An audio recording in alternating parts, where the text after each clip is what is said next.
Our home improvement expert and host of today's Homeowner, Danny Lipford, has some tricks of the trade this morning.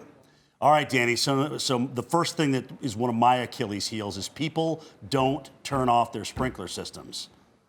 Why not?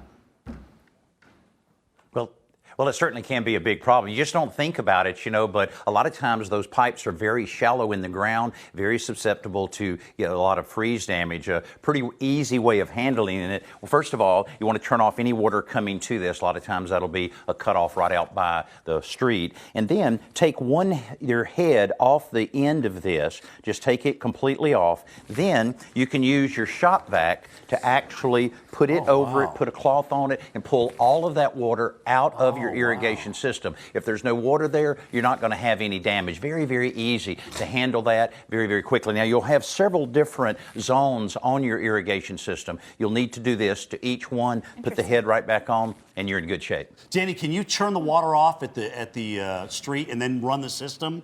Will that run it out or not? No, it really won't, because you have so many loops in an irrigation system. You'll have water still remaining in there. You got to have some kind of pressure, like the shop vac. You also can use an air compressor to blow it back out the other way, but you do need to get all that water out of there. Interesting. All right.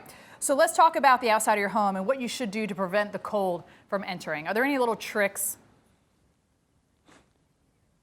Well, certainly. By now, with the cold weather, some of those areas in your home, they're just drafty and uncomfortable. So focus on the outside of that area of your house. You might find something like this, a large crack around a hose bib or around a gas pipe or around a dryer vent. Any of those, if it's a large gap, then you want to go with an expandable foam. All the other gaps, you can use a caulk to caulk all around it and seal that up to keep that cold air from seeping into the wall, which is going to find its way inside the house. Also, a good tip, remember that there are 200 different colors of caulking, so you can match your siding so that you don't have to do any touch-ups. And then in the extreme, make sure you use one of the faucet covers that are available. They're very easy just to attach to the faucet and then you can pull it away later. That'll ensure that you don't have any freeze damage whatsoever on any of those areas on the hose bib. All right, Danny, in the winter, we talk about this. What's the temperature of the house? You got 10 seconds. Where should we keep the house temperature?